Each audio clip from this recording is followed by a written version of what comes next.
activate YouTube. There we go. Yes. All right. So on YouTube as well. And yeah. Okay. Somebody said, I was waiting on YouTube and I don't see you. Okay. I think you should see it now. Yes, we are good to go.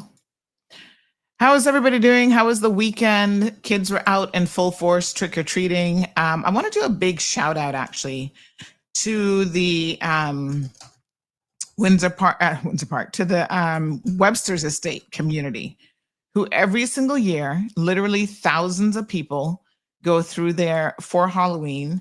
And I imagine there are probably some people in the neighborhood who do not even celebrate Halloween, but they tolerate the revelers as such. And we appreciate that because the kids have a nice, safe neighborhood to go trick-or-treating in. I know that they always have a good time. You guys provide lots of amazing candy. Thank you.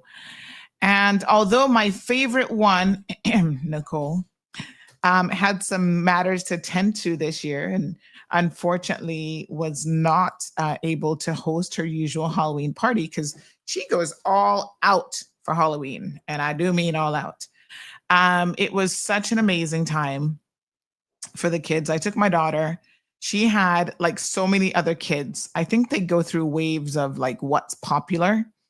So a lot of the little girls in particular, everybody was doing the K-pop, what's it called? K-pop Demon Hunters or whatever. It's some movie that's like really popular amongst girls of a particular age. And boy, do they love that movie. Oh my gosh. I've been forced to watch it. And it's a lot of singing, a lot of performance. If you're a parent, you know what I'm talking about. And so, yes, I had to sit through it and enjoy it too. But, so that was her character this year. And so, yeah, lots of little girls had on the same outfit as her. She went all out with the wig and everything as well. So we didn't stay too long because unfortunately the mosquitoes really are not making outdoor time fun at the moment. Mm-hmm. Gosh, even walking your dog is like a chore. Like one that with the added, mosquito bites just is deplorable. So that was challenging, but what can I say? You gotta muster through it. The dogs need their walks and their outdoor time. So it was uneventful. She went to a couple houses, and then she's like, ready to go. The parking, of course. Oh my gosh. If you don't, next year I got to get there early. I have got to get there early to secure parking. I think what I'm going to do next year is I'm going to get there early enough, like from maybe 4:00 or something crazy. And I will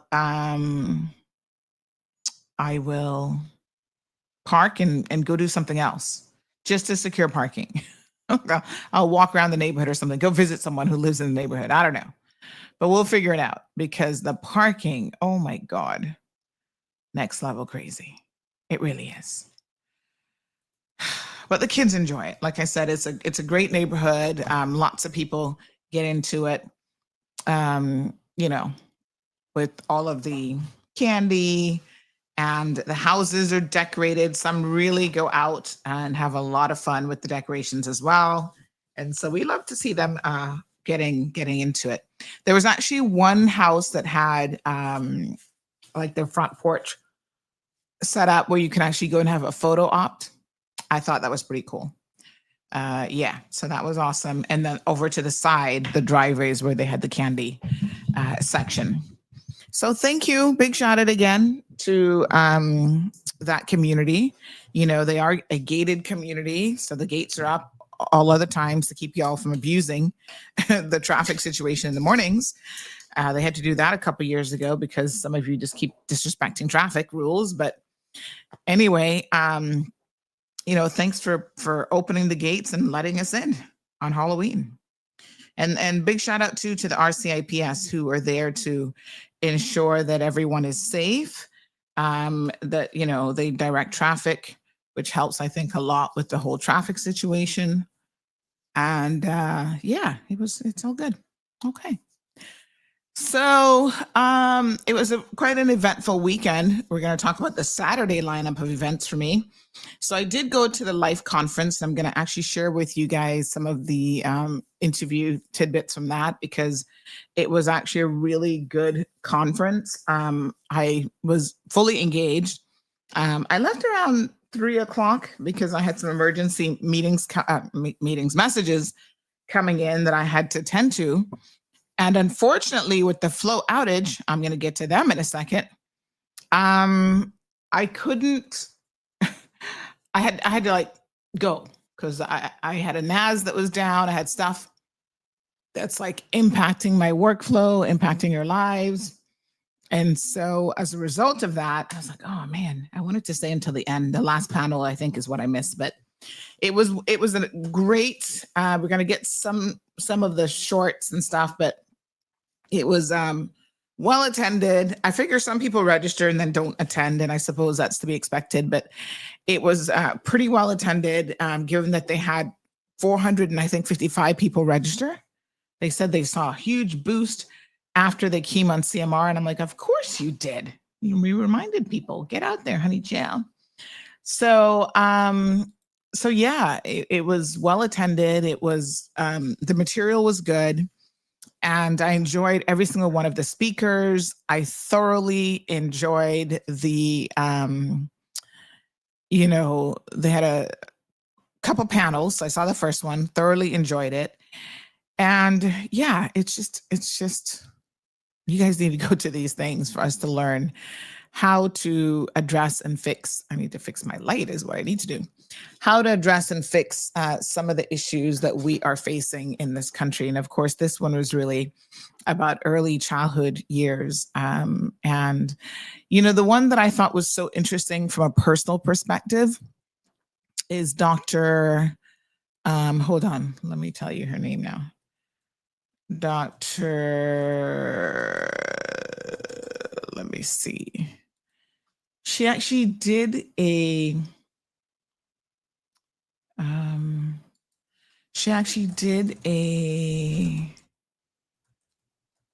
got funding, which I thought was so interesting. Hold on, let me get the website up and I'll tell you who she is. She got funding to run this program. And she was able to get funding to do it for a year. And really, I think we need to find a way to get this to be a full-time, Dr. Nicola Williams. She's the cooperative nurturing care. And yeah, so she got the funding for this program. And I listened very, very intently to the results that she was able to talk about for this year that she put on this program, this early childhood program. And it was so interesting. And one of the things that she was talking about is how play is so important. A lot of us are kind of like hyper focused and, oh, my 1-year-old knows how to talk early, or they know how to say their ABCs and they can count to 25. And she was saying what I've always known, always known, that that's not the marker of a child who's probably going to necessarily do well in school, because that is repetition. And repetition is the literally a parrot, as you well know, can, they can repeat what they hear. They don't, understanding it and put it in context is a totally different thing. So repetition is the lowest form of learning, right? So yeah, we can all learn our ABCs at some point. We eventually will. And she said, no, it's about that play, because that play allows them to figure things out in a logical way in terms of connecting the dots. And the research is there that it sparks the brain and the wiring in the brain in a very different way than sitting there going 1, 2, 3, and then everybody can count up to 25, right? So it's so funny because it's the reason why I moved my daughter from her very first, I was saying to my husband last night, It was a reason why I moved my daughter from her very first daycare. They were great at the baby stage. She went in at 8 months. Um, and the baby room was, I thought, amazing. They really were very, very attentive to them. And even as she started to go through the little different classroom stages, the help with the potty training, oh my God, what a lifesaver. Like, they were pushing me like, no, she's ready to come out of those diapers at night. Cause I was like, are you sure? And they're like, you need to just make her come. Your fear or whatever is holding her back. Make her come out of the diapers. Like, she knows. And I was like, oh wow, okay. So I mean, it was good in so many respects. But when we had a teacher conference, when she went to like another room, I can't remember what the room was called now, but getting a little bit older, and we went to that room, and I remember it because it was before COVID, so it was right before COVID hit. And it was also, I also remember it because Marlon's aunt was visiting. So of course, his family, they're a great family. They want to, if they come and there's like a teacher conference or whatever, like, they're going to come. So I remember when we were putting her into that school at 8 months, his mom was here, and she actually went and stayed with Gianna for a couple days at the facility just to check things out, make sure everything was good. And then, so his aunt and uncle were here, and they attended the teacher conference with us. And so we had a great time. But I mean, one of the things that they said is like, they were like, oh, we don't feel like she's really getting this and she's getting that. And it was all like around like the repetition of, they're like, oh, when we were seeing her ABC, she's like a little off in la la land doing her own thing. And I remember my husband saying to him a couple of times, like, well, that's really weird because at home she's doing this and she's doing that. But, at home it was less structured, and it was around this play concept, right? Of allowing her to just have time to play in her dollhouse. And then we were making observations as she was engaged in that play. And so the fact that they didn't, I kind of felt like at that age, they were already missing the mark in terms of what was expected of her. I said to Marlon, I said, take it from me. Someone who at a very young age was told, not me, but my parents were told that, oh, she's slow, put her in Lighthouse School. And I said, when you have other people who don't necessarily have the respective qualifications to even make these kind of statements, tell you certain things about your children, you have to really, really be cautious because, quite frankly, yeah, you need to be cautious. I was like, so anyway, I said, right. And it was at that conference that I made up in my mind that I was going to move her from there. Nothing, nothing against the people. They were really nice and whatever. But now it really came down to the abilities of the people who were going to be working around her, right? And so I thought, she's already outgrown this school in a way, because the fact that they'd make these comments during a teacher conference to me was like, no. And so we moved her to a Montessori school. And right away, again, I could see there's certain peaks that I can see her development, and I saw her really start to engage with the Montessori program, because the Montessori program is all about learning through play.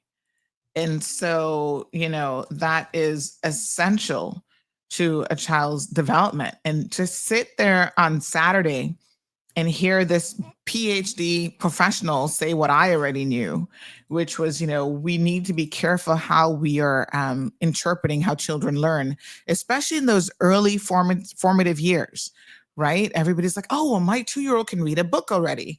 Well, can your 2-year-old read a book and really understand what it is that they're even reading? Are they putting certain things together? I was really taken aback by her findings. And I hope that the other educators in the room were really paying attention to that as well, when we look at what early childhood and early child care should really look at. So thank you so much, Shaka. So here's some interviews. Of course, I'm there, and I always love to engage and get some interviews. Emma and Abby said, oh God, the mosquitoes, like Abby says, the mosquitoes are tricking, not treating, right? They're treating on us. They're enjoying us. Yeah, they're really bad. And one more note before I play this video. We went to the haunted house on Saturday night.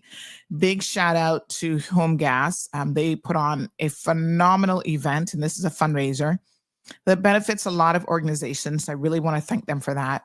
And this is the biggest one. I have a video of that. I'm going to put that up later on. But this is literally the biggest one that they have had. And can I tell you, it's amazing because, hold on one second.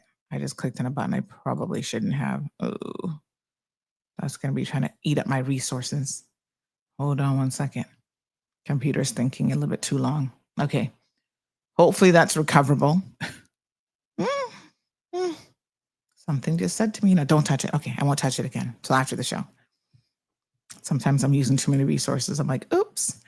So yeah, I was going to say that this is the longest one that they've done, and it was just really well put together, as always. I mean, I think every year is phenomenal, but this was their 5th year event, and it looked amazing. It was scary.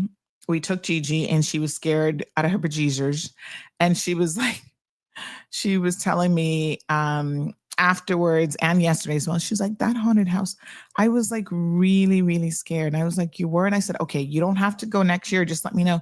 She's like, no, I want to go next year. And I said, you do? She said, yeah, because like you said, it's just make believe. So it's okay if I get a little scared.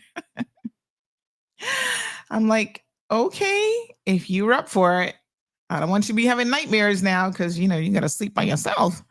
So I did have to sleep with her until she fell asleep, but that's still a lot of nights. So she was like, I was really scared. And I said, listen, I was scared and I'm an adult. So they were, yeah, man, they had some characters. So big shout out to Home Gas, and thank you very much for that fundraising event. Fifth year already. So we got some good footage of that. I think that you guys are going to really enjoy. But let's get some footage now and some interviews from the conference on Saturday. This was a life literacy conference. Just speaking with a few individuals at the conference today. It's the inaugural conference, and just wanted a quick soundbite on how you're finding it thus far. It's very informative. Not only is this a moment of getting together, but also sharing of information, and the research that has emerged really brought some sense of reflection to the wider audience, and we are looking forward to taking the recommendations from this report into making it into practice. And so it has been an exciting morning from various perspectives that have been heard so far, and it's now time for us to reflect, as I've said before, and take the necessary steps forward. Very interesting and wonderful conference. Beautiful. Thank you so much. You're welcome. All right, so we're speaking with Mr. Woody Foster here at the Life Conference, their inaugural conference. It's been an amazing segment. We just took a break for lunch. Give us your thoughts and what your impressions are so far of the guest speakers, the minister, a number of speakers have. Well, my first impressions are I'm actually blown away. First with at the start, in terms of we have over 450 people registered for something that we thought we were going to maybe get 150. It's been overwhelming. The quality of the speakers, just the event itself has been outstanding. The minister just dropped an absolutely incredible speech in terms of commitment from the ministry and the government on how they feel about early years. I'm not entirely sure I could be any happier with how things are going on this inaugural event. It's been amazing. Fantastic. I know you'll be staying obviously for the entire day. What are your expectations for the afternoon? I think it's only going to get better. But... Well, I think the afternoon is the same. We have Dr. Shannon Seymour. She's always incredible. So I think this is just an amazing opportunity for Life to really reach out to the nation on how important early childhood education is. One theme that has come up a lot in the meetings, in the conference so far, is that early childhood centers are a lot of times seen as babysitting. Well, just think of how much time those individuals have caring for your child and taking care of your child and helping to develop your child's brain. We need to make sure that the people that are in those classrooms and in those centers or good quality or spending good time with our children. So we are all in this together, and it starts here. Yep. Thanks a lot, Woody Foster. Really appreciate it. Minister of Education and Training, is the Honorable Ralston Anglin. Of course, he gave his presentation earlier, which is really exciting to see, again, the commitment that his ministry has to early education, which is really the foundation of literacy, as we're hearing again at the Life Literacy Conference 2025. Minister, it was wonderful to hear your remarks, to see your commitment both in funding and policy. What does the path look like going forward for early education under your leadership? So Sandra, we're doubling down on the efforts to improve standards. We do know that there are centers that are challenged. A lot of the challenges come around budgets. And so where a center can only charge, let's say $600, $700, $800, a lot of times based on the volume of students, that dictates the level of staff, number of qualified staff they can actually afford. Now this crosses paths quite inconveniently with another policy we have as a country, which is that training, scholarship, etc. opportunities are reserved for Caymanians only, unless of course if you're a civil servant. And so one of the things that we are doing is obviously encouraging as many Caymanians to go into the sector as possible. But we know we got to be practical, given our population size. There's only so many people that's going to enter on a yearly, on an annual basis. And Sandra, this is a huge growth area for us. And so one of the things that we are going to have to do is to double down on how we go about raising standards at every single center.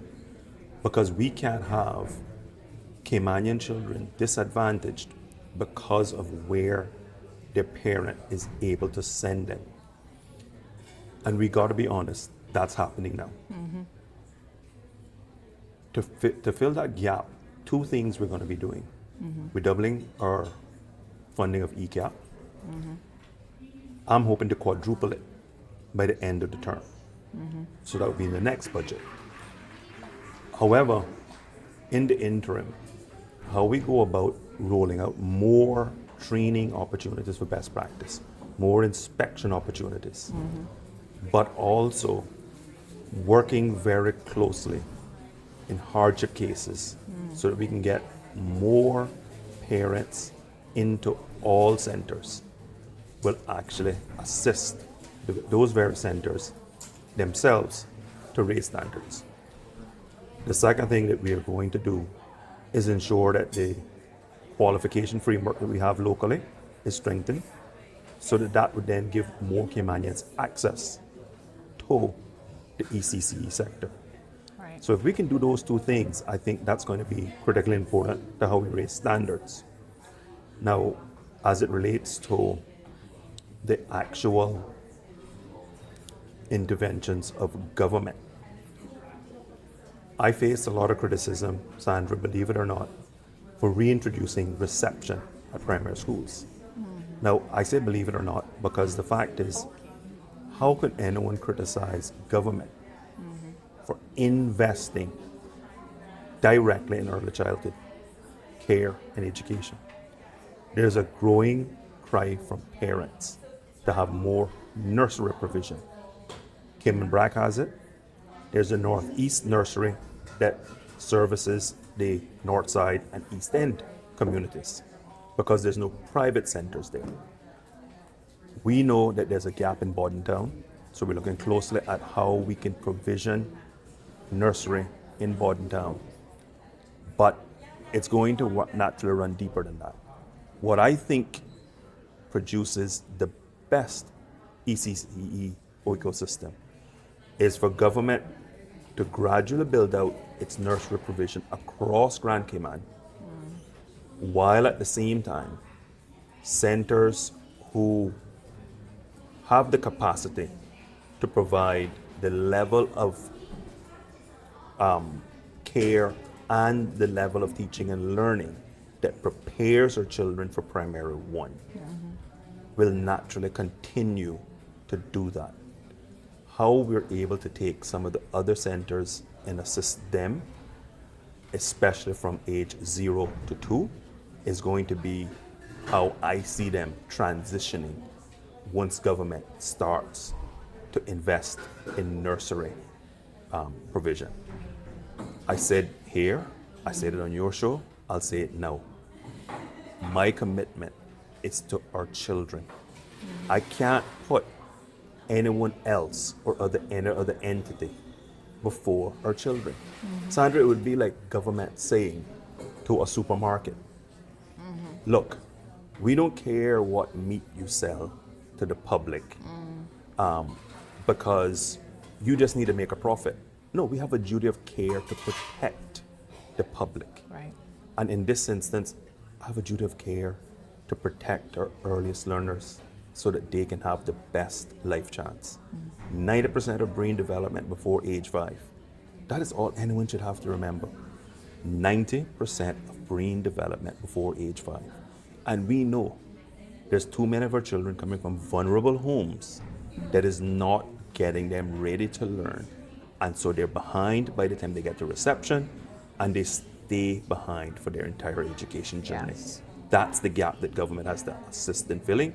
If we can do that, Sandra, we will have a sea change.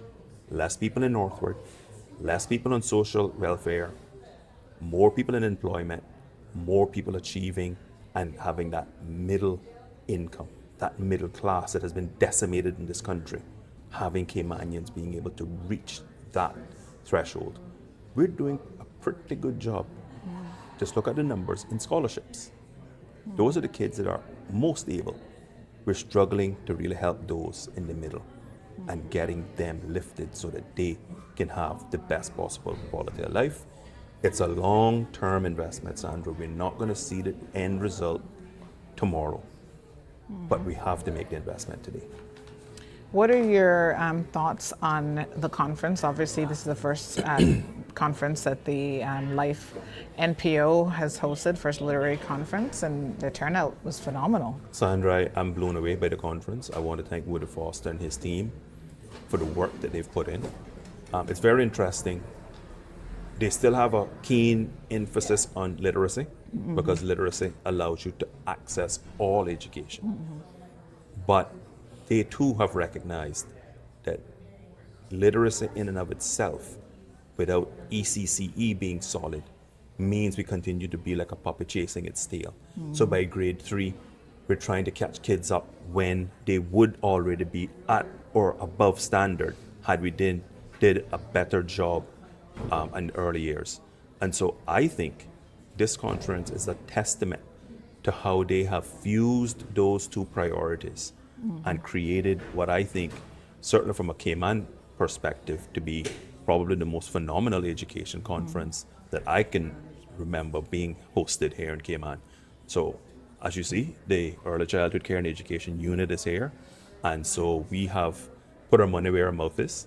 And so we have helped and supported the conference and invested in this conference. We look to do it next year because these sorts of conferences isn't just adults getting together.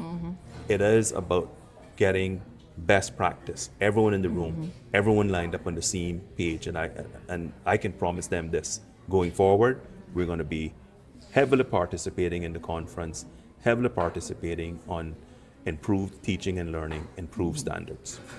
Just a quick question about the report. Were you surprised by any of the results that came out of the report that was unveiled here today? I wasn't surprised by any of the results, but I always say to people, look, everything that you see, you do have to contextualize some of it, and we have to then reflect on the lessons that we've learned as a community. We see the number of Cayman families that do struggle. Yes. And there's no shame in that. The shame, Sandra, is trying to pretend like it doesn't exist. This is something that happens in every single country, no matter where you're from. Our job in the ministry is to work closer with social services so that we give true wraparound services to our children in the context of their family. I've been preaching this now from my first time as minister, and I'm preaching the same thing again because it is the right approach. You cannot address a child in a vacuum. It is a child in the context of the home, in the context of their families. If we do that along with the Ministry of Social Development, the Ministry of Health, then we can create the type of framework from a policy standpoint to have impact.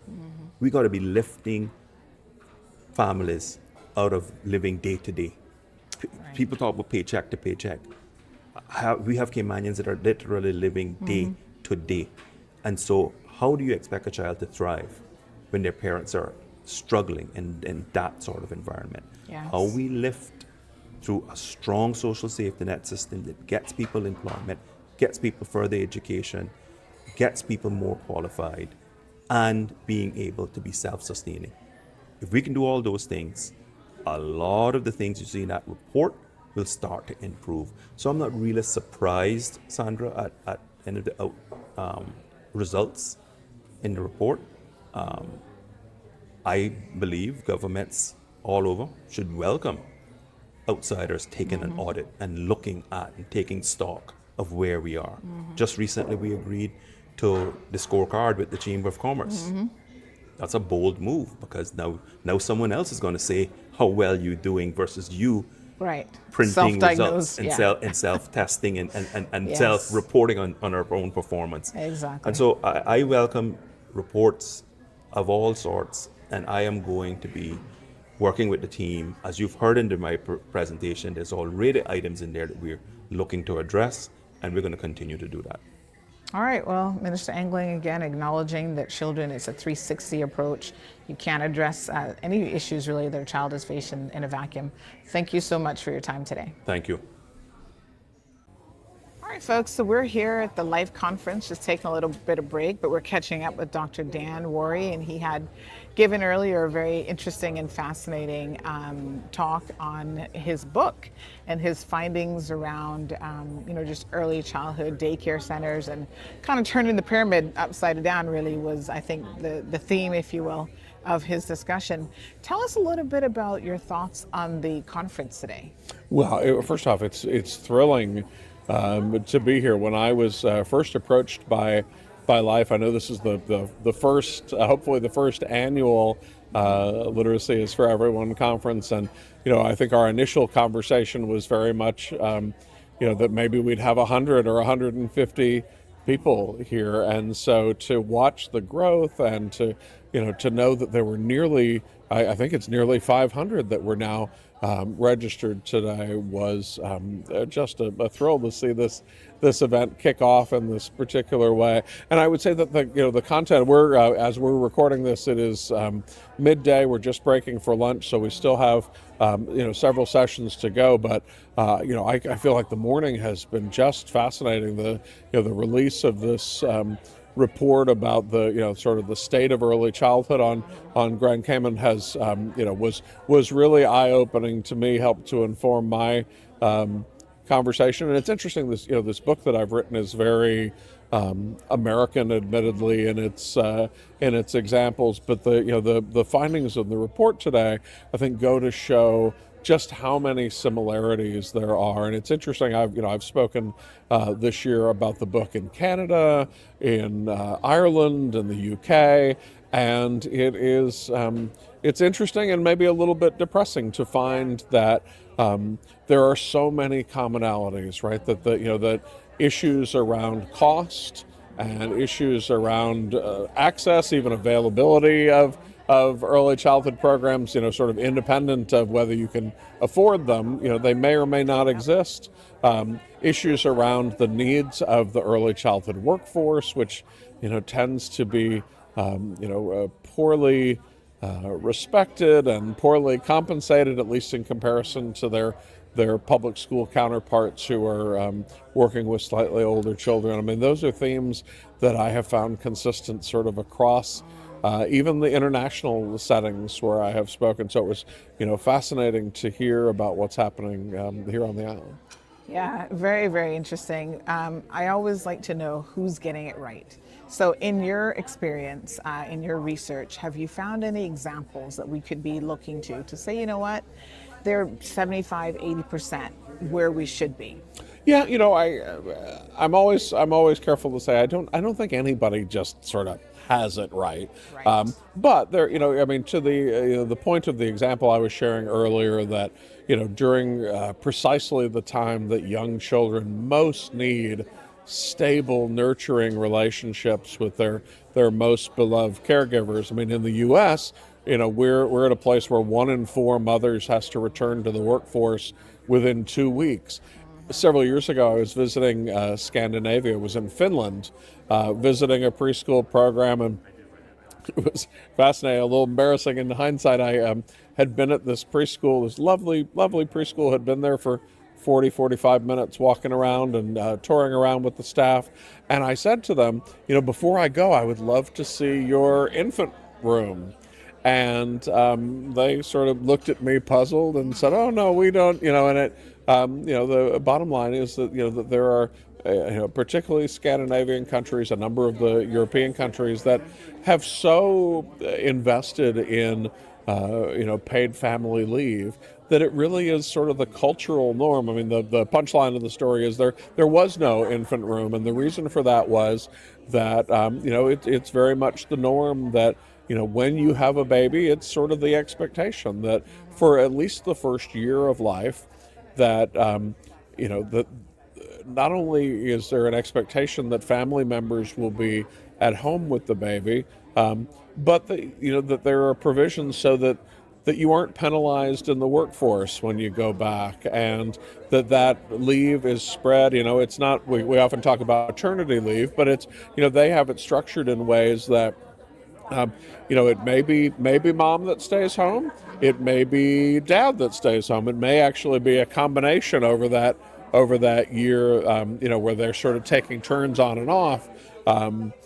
And so, I think, Scandinavia has gone a long way on the family leave front. I was in the UK back in February and March, and they were getting ready to roll out what we heard about in the report today, which is that they are now offering in England 30 hours a week of subsidized or free care for all families in the UK. And so there are places that are very far ahead of certainly what I write about in the US. But it's funny again, how many of those common themes, even in those places, seem to resonate. So I think there are places that are further ahead, but in most cases we all have more work to do to really recognize the value of this incredibly important period developmentally. Yeah. Well, thank you so much. I really appreciated and enjoyed your presentation. I liked the engagement, of course, with the little short video clips and elements. Thank you. Thank you. All right, so we're here with the Ministry of Education and Training booth, and we've got this young lady who's going to tell us a little bit. They've got the Early Childhood Care and Education Unit. So our job in the Early Childhood Care and Education Unit is to help practitioners to strengthen their inclusive practice. And one of the things that we are proud of is centers establishing calming corners for children. So here we try to do a mock-up where we have lots of little resources, as you can see, to help young children to name and identify emotions. So some concepts can be very hard for children, but when it is shared through shared stories, and when we have routines built in our everyday learning experiences, it's much easier for them to understand. Here, for example, Miss Sandy. Yes. When children go to the calm down corner, there is actually a routine. Here we have a sun timer. So children may not understand the concept of time as yet, but they do understand that when they come in, they're going to set the 5-minute timer, and then they will see when the sand finishes. They can choose whether to choose a book, We have like devices with headphones, whether they're going to listen to some relaxing music, whether they're going to play with toys. Here we have some open-ended toys and blocks that they can build. Yes. And it helps them with their regulation. Yeah. A big part of it also is that we are co-regulators. So teachers can come over and do a check-in with them. How are you doing? For older kids as well, they do have reflection sheets and activities to see how are you feeling. If the child does not feel like they are in the green zone over here, they're calm, they're ready to learn, then they may take their timer, flip it over, and this tells the teacher, the practitioners, that I need more time. They need more time. Right. Yes. So we're helping children to self-regulate because the reality is this. You're the only one who knows how your body feels. And you are the only one who can really change your behavior. So from very early, we want to empower children with the skills, with the strategies, so that they can be more regulated and demonstrate those behaviors for learning, because we just want them to be successful on their journey. Well, this is wonderful. Thank you so much You are for welcome. sharing a little bit We with us. also- And this is in all of the early. All early years. Yes. This is a big part of what the ministry has been doing. Also, we have trained all the early years Senkos, and this year, all the reception staff, how to screen children early. Because early identification is important, and it's also a way. We've also done some training with parents as well, because families are the first teachers. Parents are their first teachers, and it's important that we empower them. We strengthen them, give them the knowledge and the support that they need to provide that nurturing care for their children. So we're on a good path. Yeah, wonderful. Well, thank you so This much. you will Yes. love, Miss Sandy. Oh, yes. Here, if you don't have the money Yeah. to buy all these fancy things, here we've got some Caymanian activities. Back to our roots, early childhood activities. And if you look here, it just gives a little explanation. I don't know if you remember these pods, Miss Sandy. Oh, yes. These are real life experiences. Yeah. We go to things the that they beach, can do. we can have them. If you look, we have activities from every age group. Birth to 18 months, 18 months to 36. I like this one around here. I was speaking to a colleague earlier about it, the ching ching. Where is it?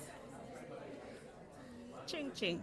So But lots of you- resources yes, available. if you connect this with learning your sounds, and you put it in a little activity and so on, you have your grater, all these things. These are things that we can use in home and at school as well. Yes. So I love these little activities, and we just want to remind practitioners to build it. It's a part of children's culture and heritage. Build it in the early learning experiences that they may have.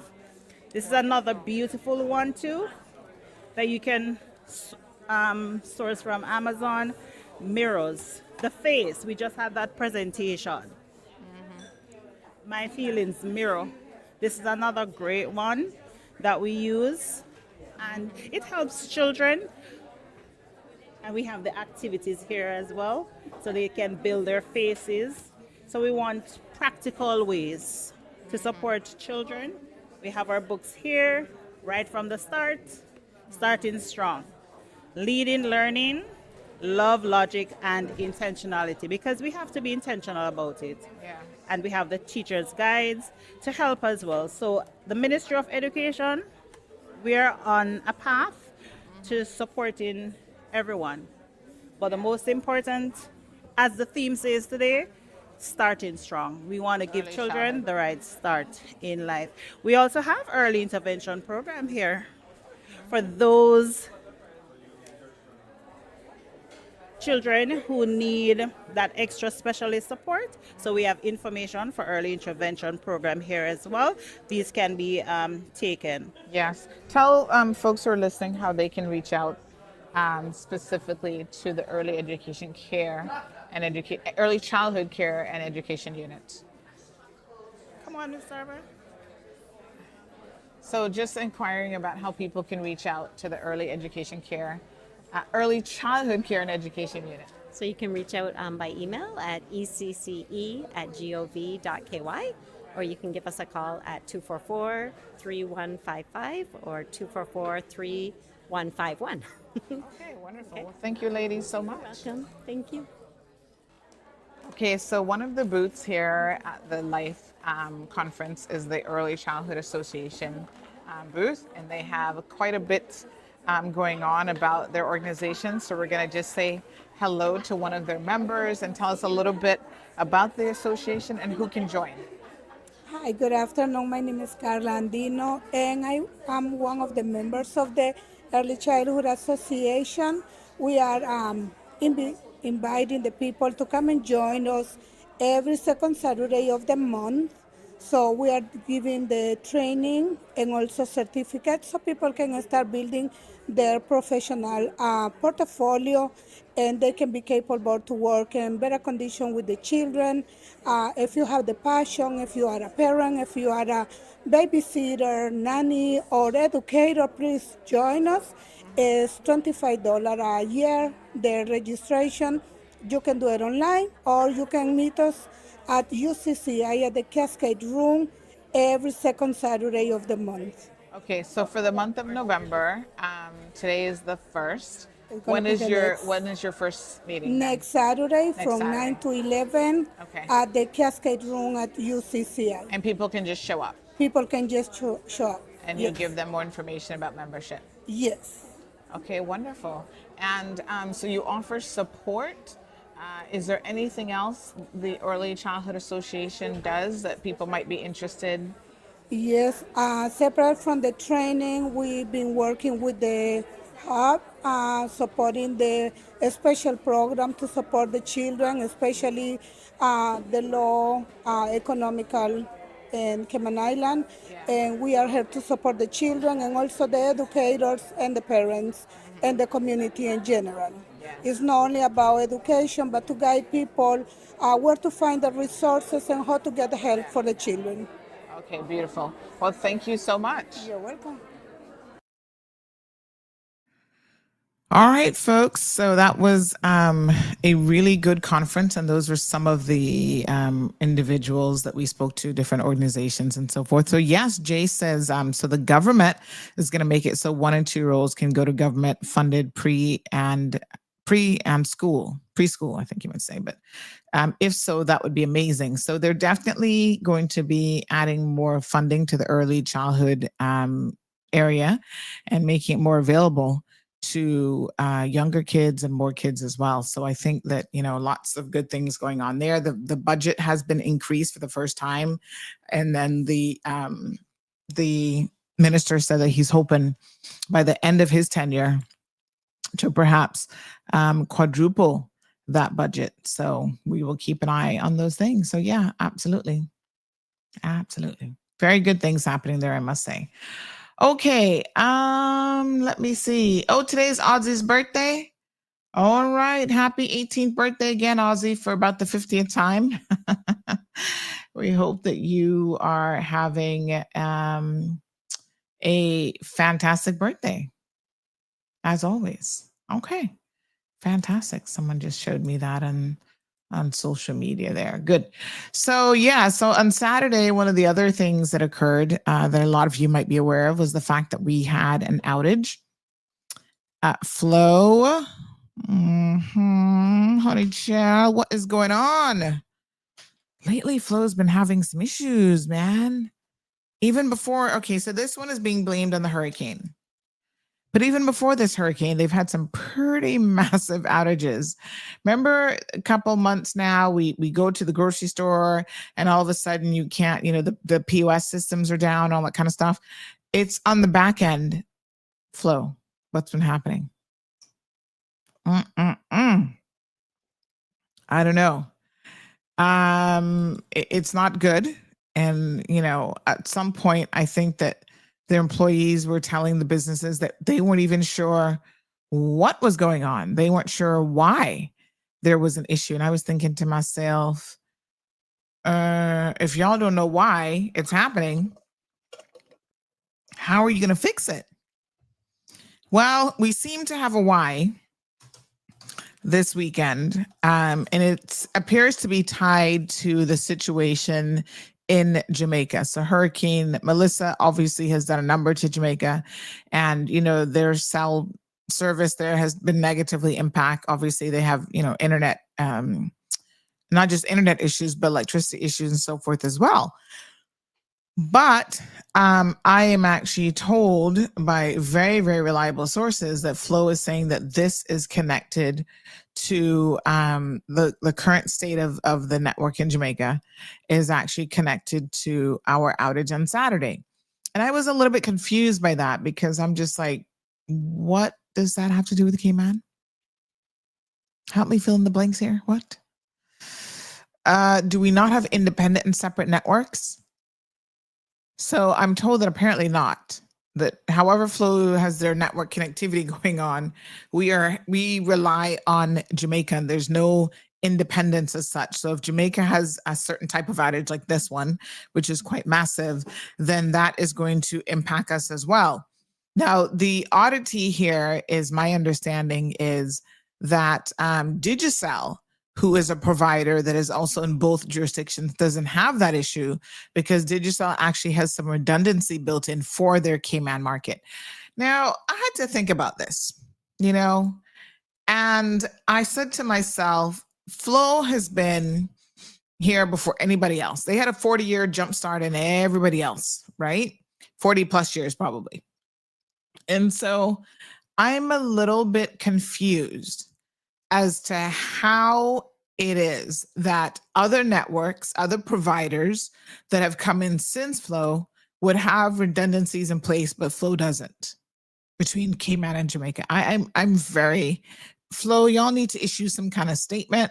I think you need to explain this to the general public because this just doesn't make any sense.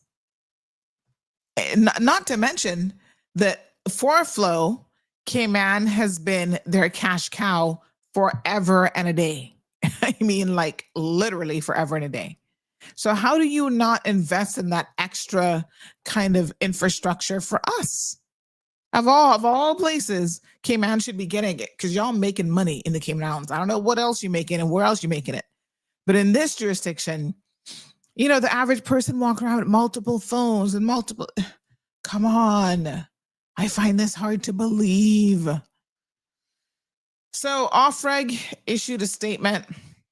They call themselves now ERCO, their proper name. So apparently ERCO is not particularly happy about the situation. And they said that this is going to, the failure in Flo's part is going to basically force their hand to carry out an urgent review. I mean, they had people all over social media. Lonnie Tibbetts was making me laugh. He said, "Hi, Flo. The same way you can send us messages about specials and promotions, please send us messages when your service is down or failing." Well, I don't know. Maybe they weren't able to send a message because the system was down or failing.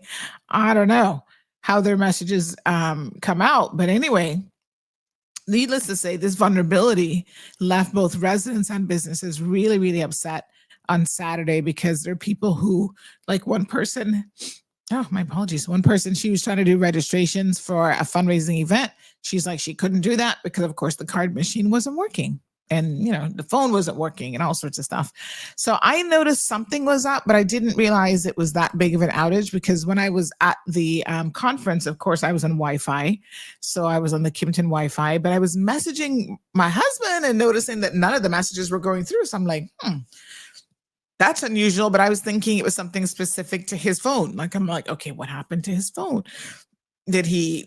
I couldn't really think of a reason why his messages wouldn't be going through, but I was like, maybe he's, I don't know, because he's either in Wi-Fi or he's on the LTE network. So in both instances, messages should be going through. But he had gone out on the roads. Of course, he was an LTE and unable to get any connectivity. And I had someone else messaging me because, you know, they were trying to get access to the server for the content creators, and they couldn't get access. It was just a mess. So it was when I was leaving, because I said, okay, let me leave and go give him a call and see what's going on. I began to realize, because then I started to check my Facebook and I saw people messaging and commenting like, what's going on, Flo? Why haven't we heard from you? Why is the network down?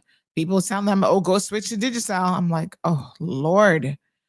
I don't know who's in charge of marketing and PR these days over at Flo, because they seem incapable of having a decent person in that job. I don't know why, but it's been a hot minute now. They had Crystal or Christina or somebody in there who was more interested in her own NPOs and whatever. And then she resigned and went over to Logic. And then they had another girl there, another one, Crystal or Christina. They keep having the same similar names. And she likewise was not entirely effective at her job. So I think they've moved her somewhere else. Flo seems to operate on the government premise where, you know, someone's not performing, you give them a promotion. So my understanding is she was moved somewhere else. And I'm just like, what on earth?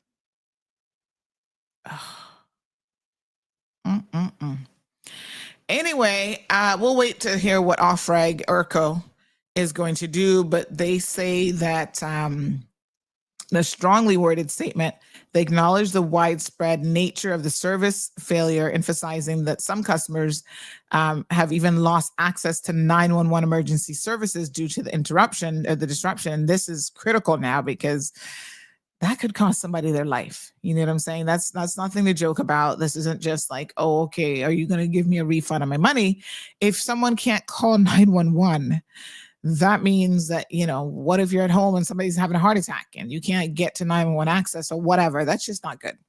So the interim CEO, Mr. Sanjay Miles, condemned these recurring outages, and they have been recurring, like I said, for a hot minute now, as unacceptable, stressing that telecommunications is not just a luxury, they're essential to public safety, national security, and everyday life.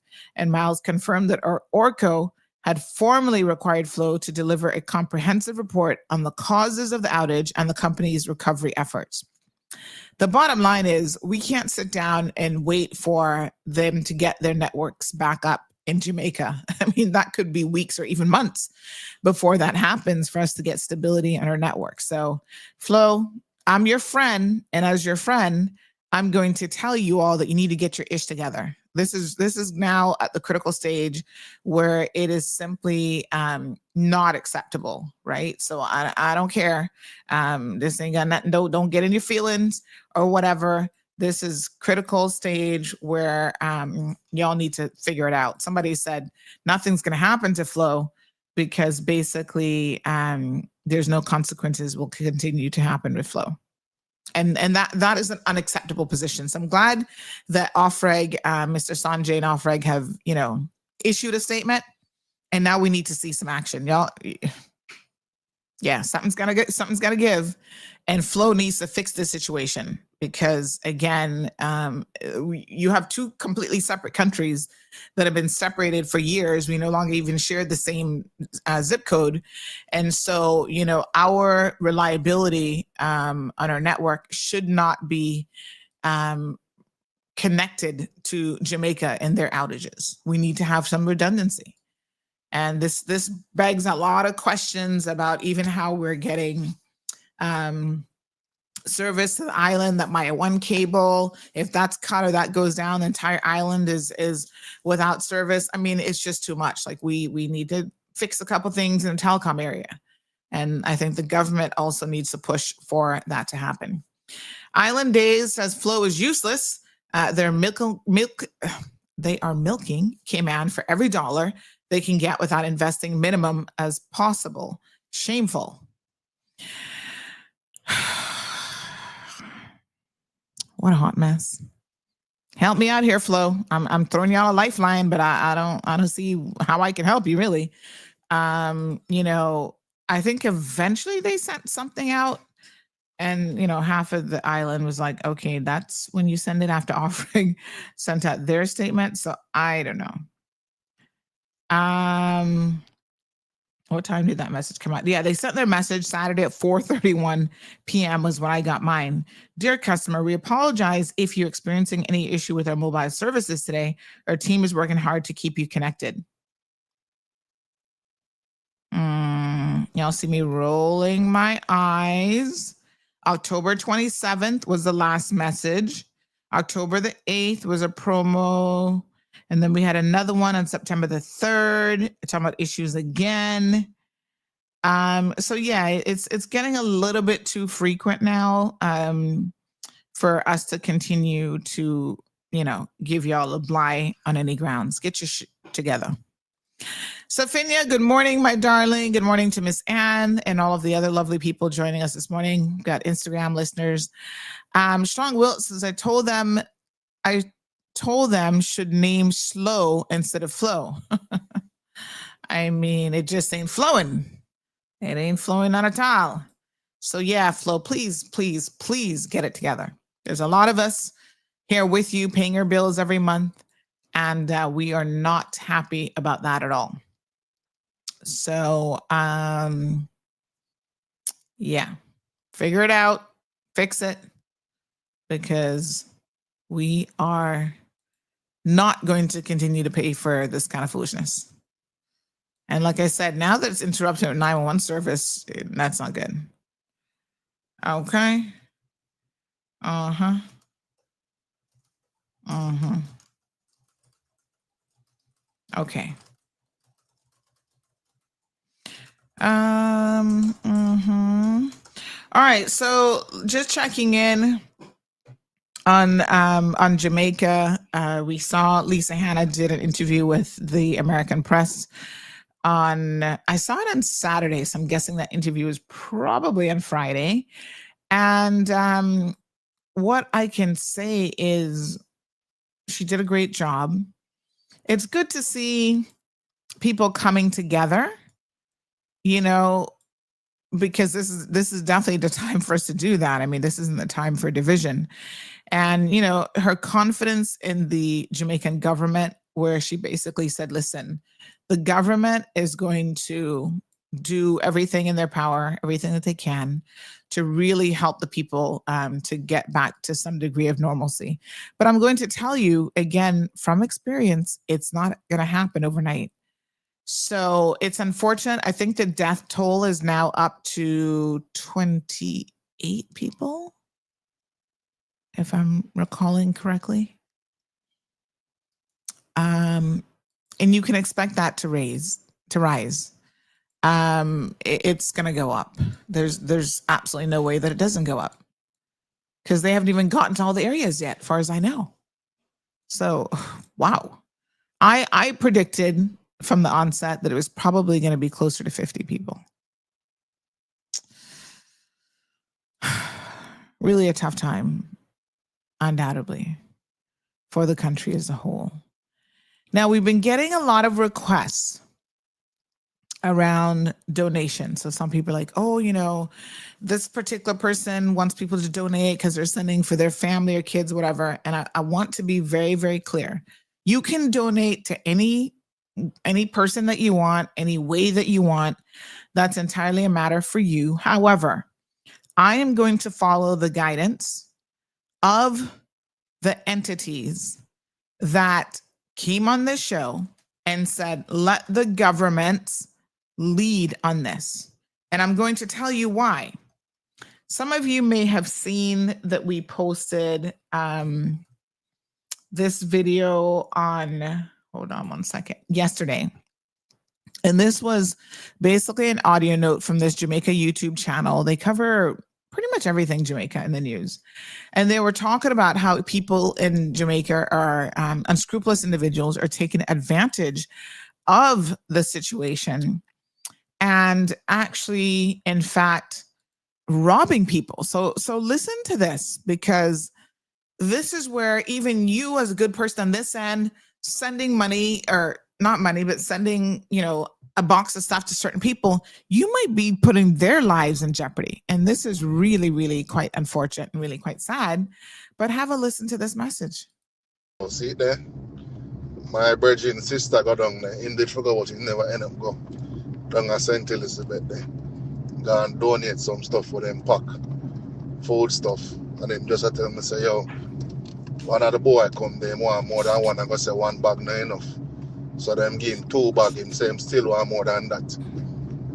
Them not give them more because them say it have to share. The man go away and come back with a bag of man. You know, I'm tell them say a 5 bag him want. Man, them come back, come hold them up at gunpoint and empty everything out of the vehicle and rob them of them phone, them purse, everything. I just say, yo, look there. And the man say, mother friend go down there too.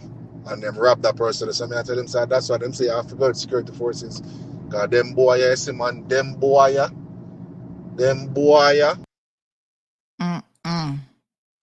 So sad, but not terribly unexpected, to be honest. Wow. It's crazy. So scammers have already started. They're setting up these scamming websites that are very similar to the government website. So yes, I am receiving, messages from people saying, hey, Sandy, can you help this particular family? And I'm like, listen, first of all, JDF is there on the ground. They have some international assistance, including, I think El Salvador has now arrived in Jamaica, and they are assisting with the recovery efforts and stuff as well. I know CUC was going to be sending some guys. There's a whole international community that is rallying around Jamaica. And of course, thank you to all of the countries that are doing so. So you have the United States contributing an initial $11 million in assistance to support immediate relief and long-term recovery efforts. So thanks to them. They said that the funding will be channeled through agencies, including the Red Cross, the UN World Food Program, Samaritan's Purse, Project Hope, and directly to the government of Jamaica. That's the way that it has to be done. There's no other safe way outside of, like I said, obviously, if you have your individual families, then by all means help your individual families. But there's no other safe way to help the communities and to really ensure that the people who need it are getting the assistance, and or you're not actually putting them in harm's way, right? So they're sending all sorts of supplies, water treatment systems, which is the best way for them to get water, because of course, if the water is contaminated, then that's a problem. The United Kingdom has committed approximately £7 million towards relief efforts, including for the countries impacted, including Jamaica. And of course, Jamaica is not the only country, as we know, that was impacted by this hurricane, but certainly it was the worst hit, right? The U.S. has also deployed 2 urban search and rescue teams from Fairfax County in Los Angeles to help alongside the Jamaican authorities on the ground. So they have joined the Jamaican JDF, and they have this Bravo from the U.S. Southern Command Centers assisting with airlifting, relief supplies. And we actually saw, people sent me footage of the planes on, I think it was Thursday or Friday, where they were landing here. I'm assuming then to refuel and to go on eventually to Jamaica. So some of you might have seen them. Let me just show you. So we got quite a few bits and pieces of the footage of them landing at Owen Roberts International Airport. So help is on the way. It's going to take time. Sadly, there has been loss of life, and it's a horrible situation for sure. But you will recover. You can recover, and it's just going to take time. So now.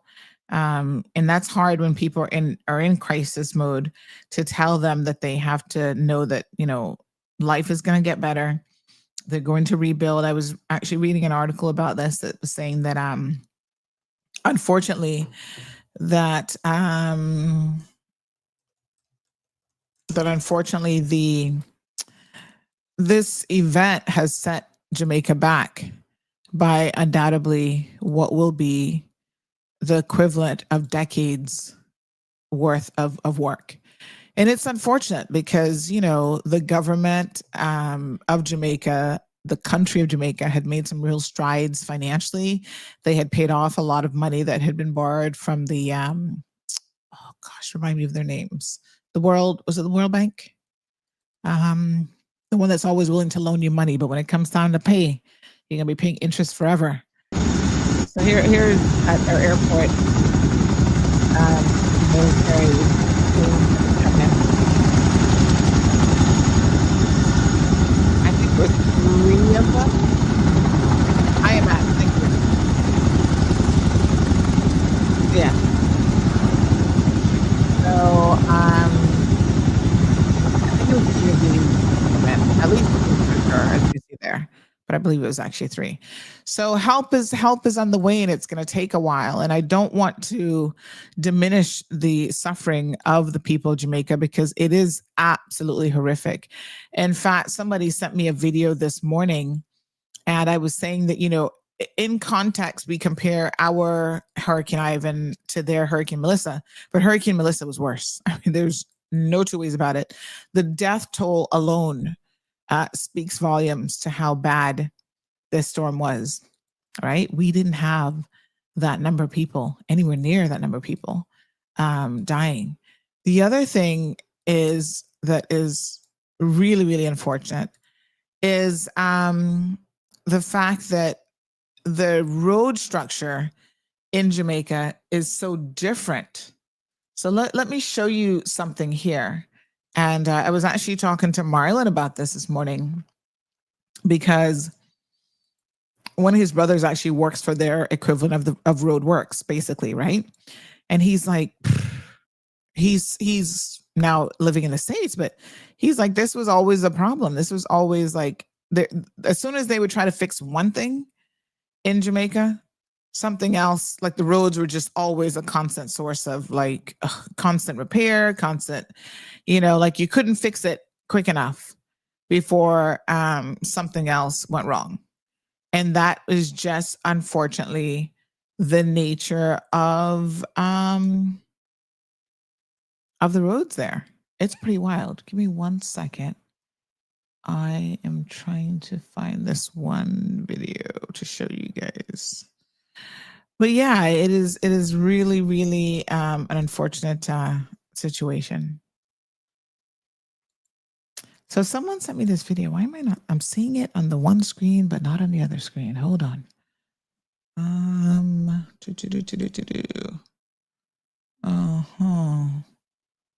Okay, Kirks.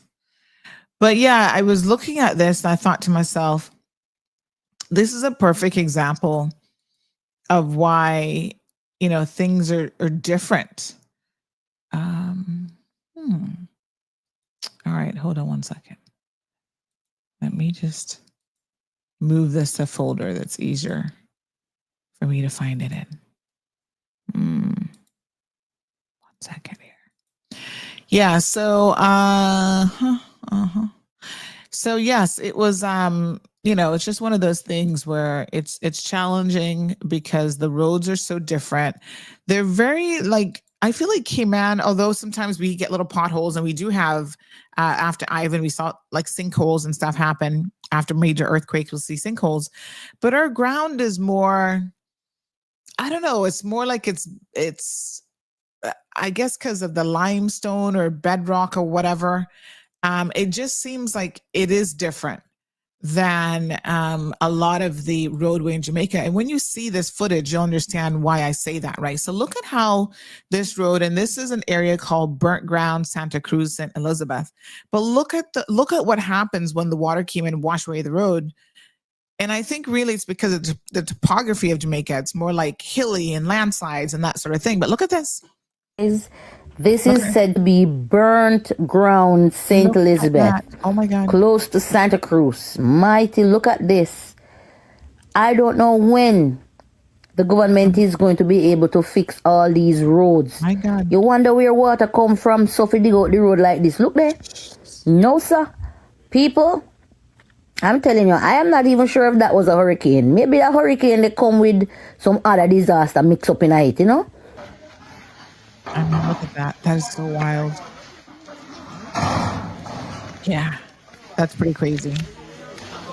I mean, the asphalt is gone, but it's like a drop off. Look. It's like a drop off below that. And again, I think it's just the topography of it. Like, it's just crazy though how all that is like dug out, and that was part of the road.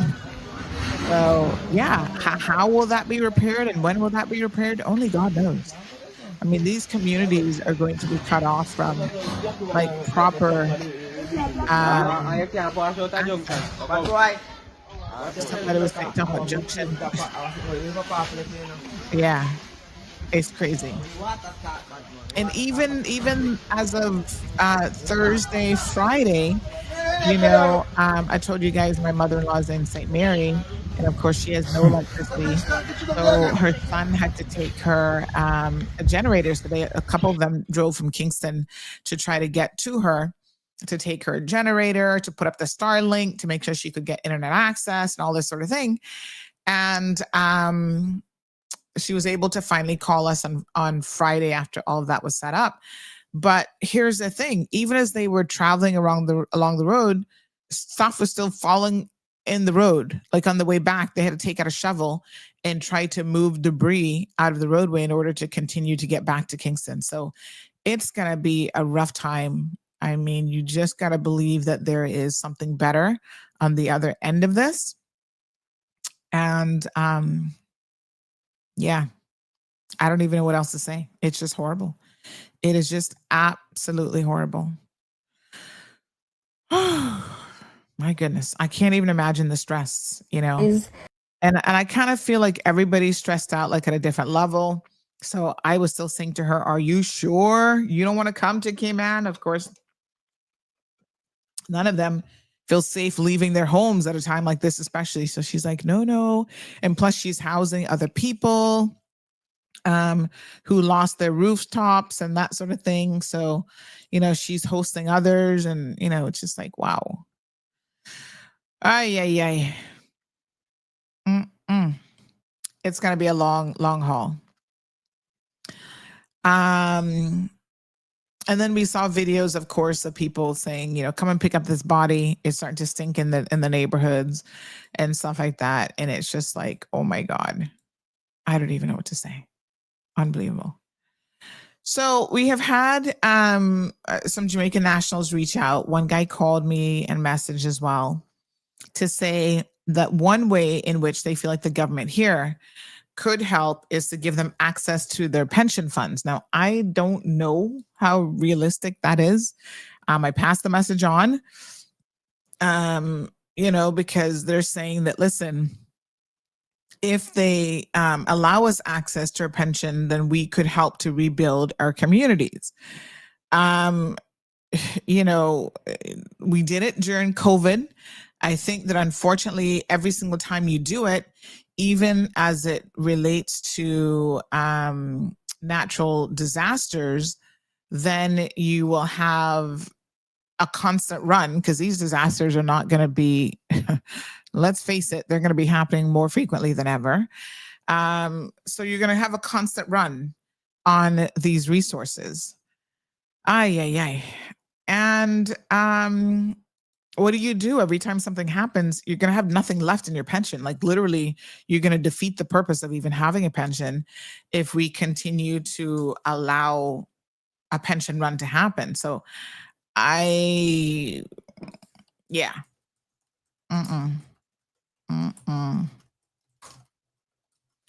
I mean, I understand the request for it, but I think that I could also understand why the government is going to say, we can't continually do this. because we just did it a couple years ago. We're doing it now. In a couple years, we'll have another hurricane, Cat 5 in Cayman. Sorry, but the likelihood of that happening, all the environmental factors become more and more ripe for these types of storms. They're no longer a century storm every 100 years. It's more like every 5 years, every 10 years, every 20, 25 years, you're going to have this. And so we're kind of coming up now on the 20-something year mark. And we're going to be, due for that. So yeah, what are we gonna do?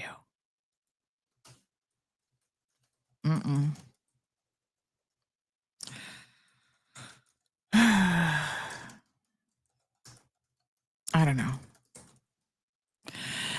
I mean, I don't know. I kind of am torn a little bit on this because like I said, I can understand why it's a problem to keep doing it. But then I understand also that when you're in need, you're like, you'll take money from anywhere. But then when you hit retirement, you don't have anything. But most people can't think about the future if they can't think about right now. You know what I mean?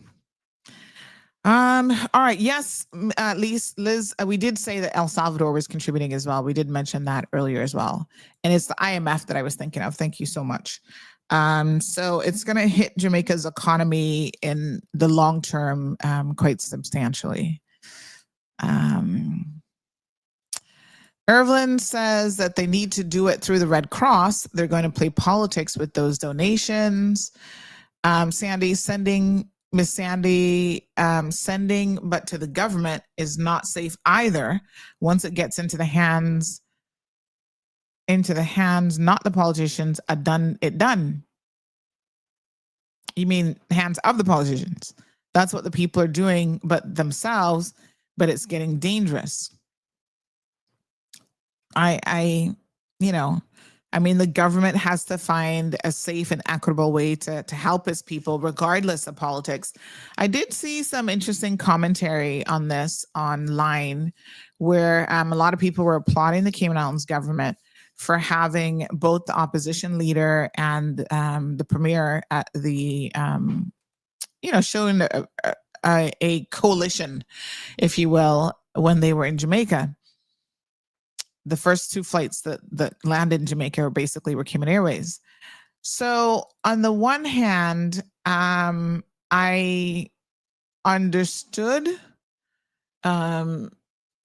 why obviously the leader of the opposition was there, Mr. Joey Hugh. And I think that that's the right thing to do. I mean, this isn't a time for politics and playing parties and whatever. This is really a time for unification and to show a unified front in order to help the people of Jamaica. So I thought that was good, but I expected that. That wasn't really anything unusual. But apparently the people in Jamaica are like, Jamaicans, y'all can learn a thing or two from the Cayman Islands government. By the way, why nobody not reminding me this morning about squatting time? We're already half an hour late. Get up, Irvelin. You're supposed to be reminding me. Get up, lazy bones. Time to do our squats. I must admit, I'm feeling a bit lazy this morning myself, but let's get up. I'm gonna walk it out and shake it out. Oh yeah. But yeah, this knee of mine is still, I'm gonna go and see the orthopedic surgeon. It's still feeling like really, really tight. So I don't know what else I need to do. But yes, so listen, that's what was expected. And they said that, they don't see that kind of unity happening in Jamaica. Well, I'm sorry if that's not happening. But I think all sides, to Irvlin's point, don't play politics with the money. Don't play politics with the resources. Your people need help regardless of political affiliations or whatever. To me right now, none of that matters. Ms. Vernita, are you with me this morning? Are you able to do, let me get my little floor mat over here. I got a standing mat in here for when I stand. It helps. Are you able to count for me this morning, or am I on my own with counting? Ugh. Oh, yeah. Okay. I was actually soaking my foot earlier because I had some, my ongoing foot issues. It's been flaring up in the last week or so a little bit. So last night I had my TENS machine on. And so this morning I said, you know what? Let me do a little Epsom foot soak. Okay. Are you guys ready? Dr. S, I'd like to see you stand up with me, please. Get up. Get up, because I know you're watching.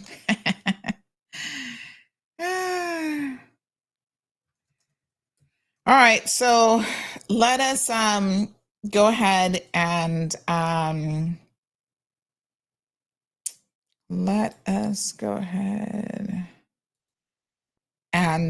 get our squats in.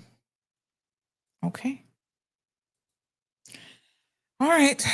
Oh, okay. Mm-hmm.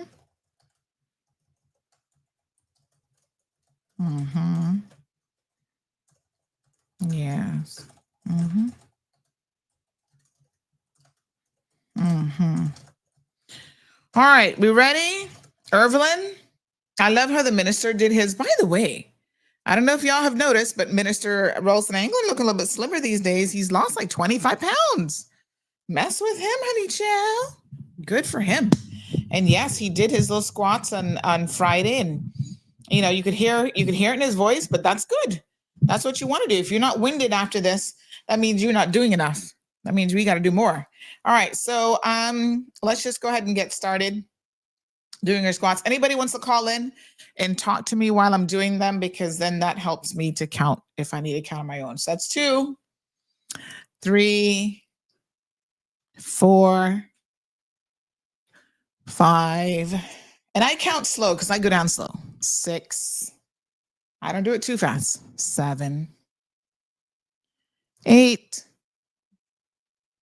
9, 10. By the way, I was going to show you guys somebody count for me while I bring up a video.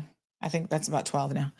But I was going to show you guys as well that there are some really interesting videos around let me see, squatting. Yes, honey child. There's a couple really good ones that I was going to share with you guys as well. I've lost count. Deeper. Somebody said deeper, please. Girl. Okay. All right, honey child. Man. Where's my squat video? I was going to show you guys. So there's modifications that you can do with the squats. Yes. All right, deeper. Lord God. How many, what am I at? Oh my God. I don't know. Anybody counting for me? At some point, I'm going to just have to stop. Ugh. Oh, Lord. Ugh. Yes. Feel the burn. Somebody said, are my legs supposed to be burning? Yes. That's when you know you're doing it right. But there's some I'm at 30. Okay, let's count out the last 20. 2, 3, 4, 5, 6, 7, 8. Don't make me laugh. 9, 10. 10 more. 10 more. We can do it. Count backwards. 10, 9, 8. Oh yeah. 7. Oh, I can feel the burn. 6, 5, 4, 3. Oh, one more.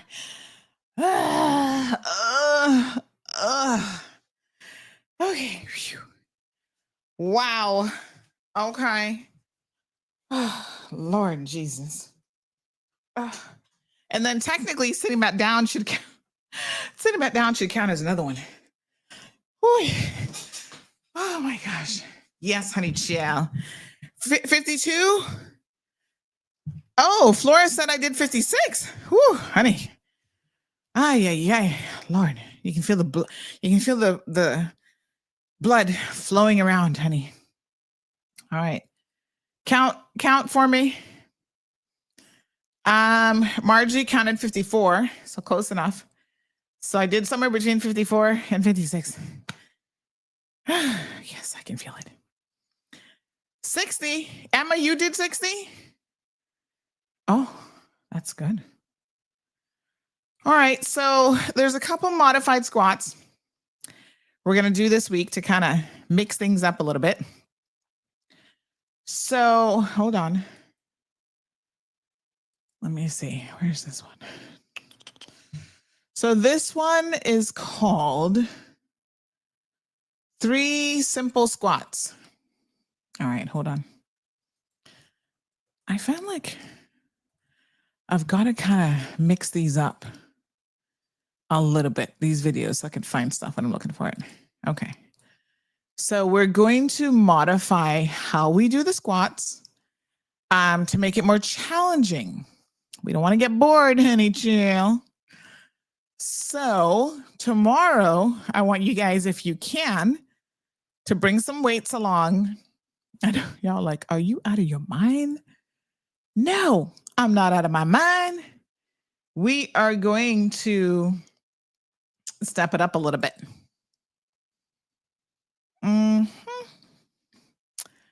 And yeah. Yep.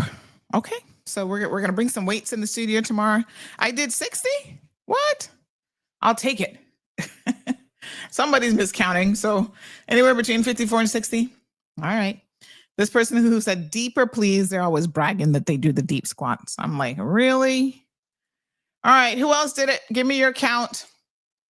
Now remind me, we were a little bit late. So remind me, it may be 9:30.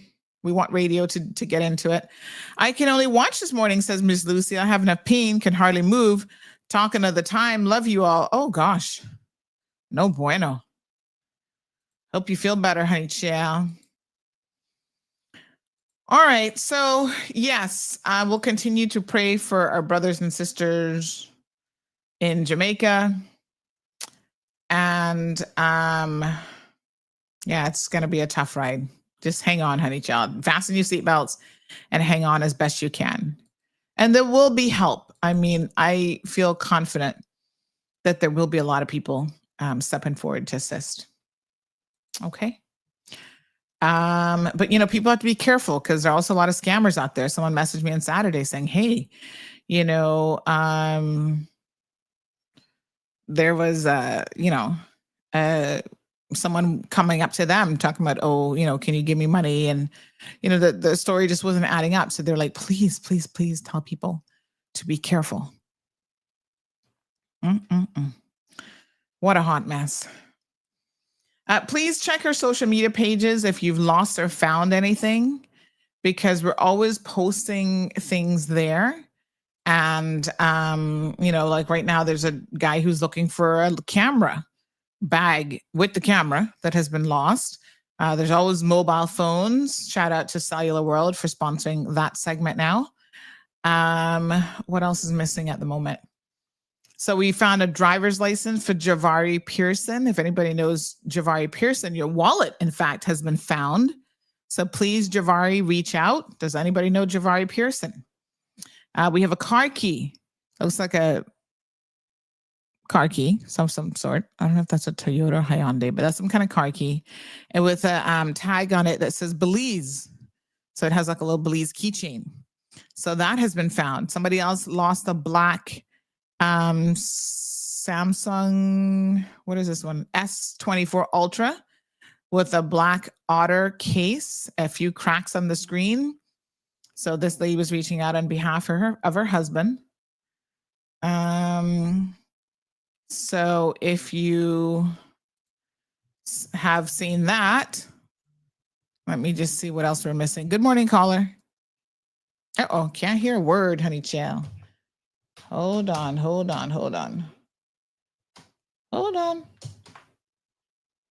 Hello?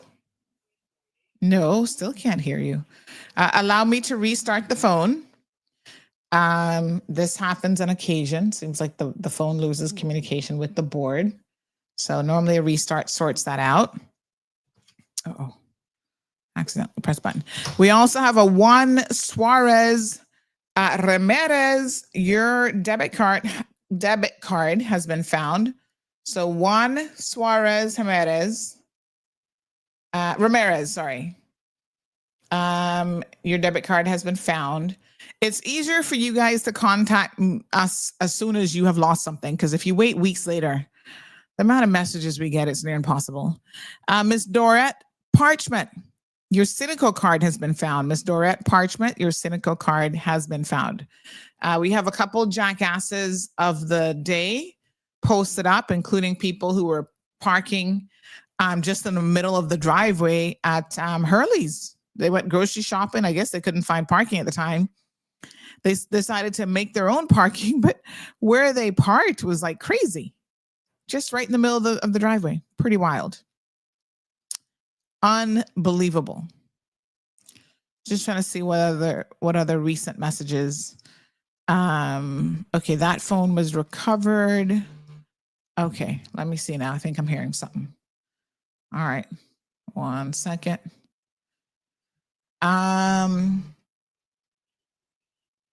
No. I still hold on. Hold on. Still trying to figure out the phone here today. I should hear it ringing. Hello, good morning. Oh, there you go. Good morning. Hi, good morning. Good morning. How are you? Not bad. How are you? I'm grateful. Good. Were you able, first question, were you able to reach your family? Finally I was saying that they took her generator because she doesn't have power. So without power, she couldn't get to charge the phones or anything like that. But yes, finally we got. Okay. Yeah. Yeah. Mhm. Okay, so actually this morning, let me stress, I'm calling to ask a question on behalf of someone else. Okay? I don't know the whole details. I know that you reported on the story, but I must confess that I didn't catch all of it.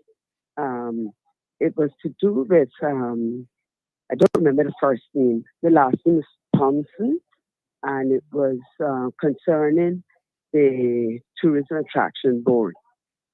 So, yeah. Okay, so the person. I'm trying to remember his first name now myself. Yeah. We did quite a few shows on him anyway, but yes. Okay. Anyway, so the person said to me that there are two things. One, that an investigation had been started, yet he wasn't suspended. And two, they wanted to know, the question they wanted to ask you was, did you have any update on the matter? The last update I received when I inquired was back on the 8th of last month, because somebody else was asking me, so what's happening with Patrick Thompson? That's his name. And basically, I understood that, yes, there was an investigation in the various allegations of misconduct and maladministration at the CINA is underway. But of course, there's a process and protocols for such matters. And if they're not complied with, any decisions that are necessary may not be defendable. So they were being very, very careful to follow the letter of the law to ensure that he would have no recourse because they did it the wrong way, in other words. But I mean, isn't it, but let me just say this. This is my question now from me. In every instance that we have heard of an investigation being launched, hasn't the person been placed on the new term of administrative leave? Not necessarily. I think if it's a criminal investigation where no, in any, because of obviously if you are there, remember you have access to stuff that you could destroy. You have access to people you can influence. That's the reason you are removed. I mean, if I were working, obviously he was already trained to influence people by that last meeting that he had. Okay, well, there we go. I mean, I don't know the full story. I'm just speaking out I can say, a common sense, you know. In the banks, right? Mm-hmm. It is mandatory that you take at least 2 weeks vacation, consecutive 2 weeks vacation per year. The reason for that is because when somebody's covering for you, if you have been doing anything wrong, that person more than likely will pick up on it. And that's whether you're doing anything wrong internally or externally. Because just to give an example, if I were doing something wrong with my client and I go off on vacation for 2 weeks and then you're covering, with my clients, they would say something to you that they would normally have gotten from me. And of course, if it's wrong, then that person is going to say, oh, no, but like, we don't do that, we can't do that. Oh, no, but I got it done before. I always got it done. And then an audit is launched. And what would happen then, if they found something that it needed to be taken further, of course, you would either be fired. I don't think that I've ever heard of anyone in the private sector being put on administrative leave. I think you're either fired or you're removed. Let me just say that. You are removed. So, like I said, if in fact an investigation has been started with this person and they have not been removed, I am saying, to my knowledge, it would be a first.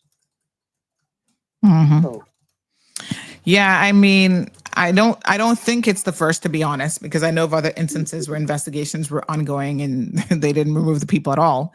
But I can certainly see where it makes logical sense, especially if they're in a position where they've already allegedly abused their power, and they've already threatened people with, we can search your phones and all this sort of stuff. In order to carry out a thorough investigation, you would think that they would remove Mr. Patrick Thompson from having access to those individuals, because he was scaring, his employees for no good or legitimate reason. So the fact that he is still there and can have contact with them, I agree with you in this instance, especially since he has already demonstrated that he will go to all ends to protect himself. I think that's a valid question for the board, and we will certainly pass that along to them. Again, I only worked in the private sector. I never worked for the government. So, I can only speak of what I know happens there. But, and unfortunately, government is different.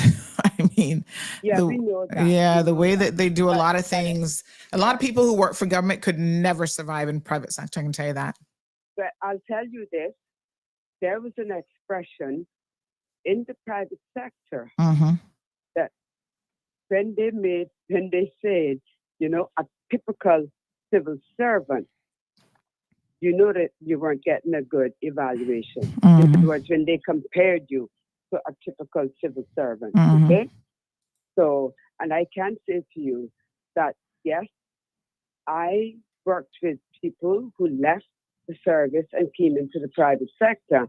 And, without being derogatory, I must say that's what I saw. But I think, going back to the original thing, this is a fine example of where our labor law also needs to be revised, because it should be one labor law across the board. Whatever's happening in the private sector is what should be happening in the service. It cannot be a two-tier system. And I know in recent times now, because they have a new way of firing Caymanians, but not saying you're being fired. It's now called redundancy, okay? And what they do, or early retirement, they're the two titles now they're doing it under. And what they will do to Caymanians, they will spring it on them overnight, give them a letter, you're being retired, you're being made redundant, and then they say to them, just get up and leave. You can only take your bag, and you have people there, escorting them out the building, as if they had brought in a bomb, you know? And I say that to say this. Redundancy is legal, so is retirement. But it must be, especially with early retirement, that should be discussed and agreed upon by both parties. But neither one of them is criminal.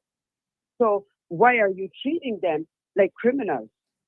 And I say that again to say, if an investigation has been started, then the person should not still be on that premises.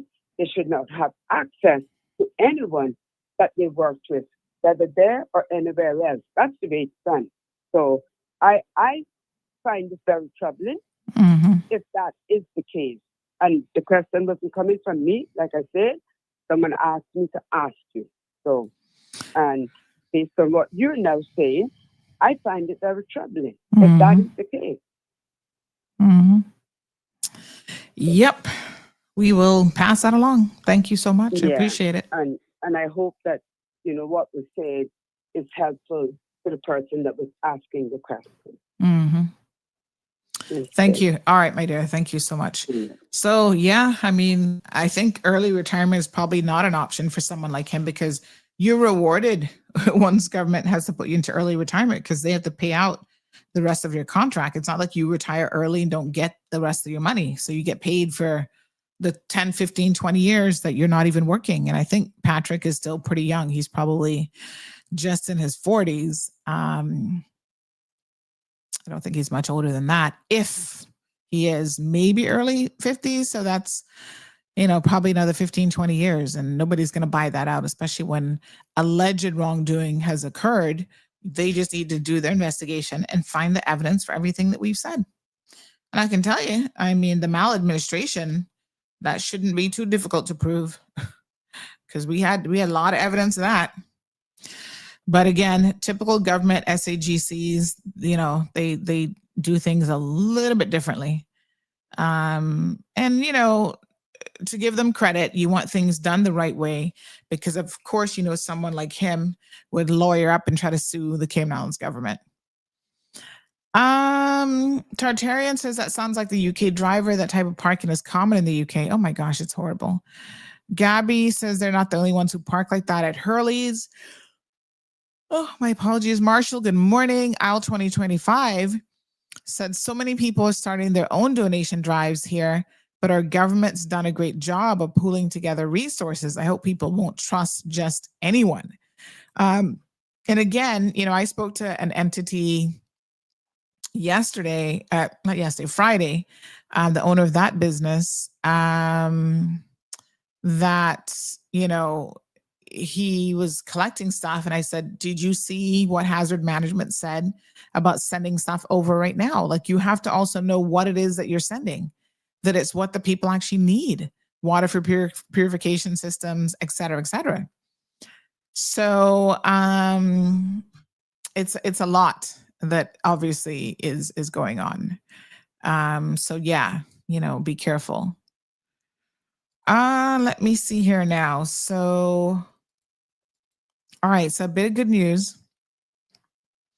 We service work is what's on the quote.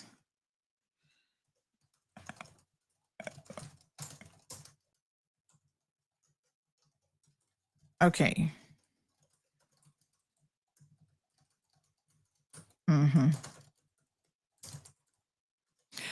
Okay, so let me see here. Yep.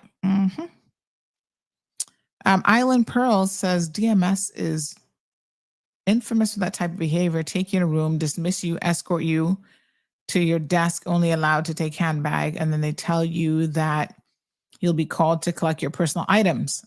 Well, they're not the only ones who do that. I mean, back in the day, and I'm sure they still do it, Maples did the exact same thing.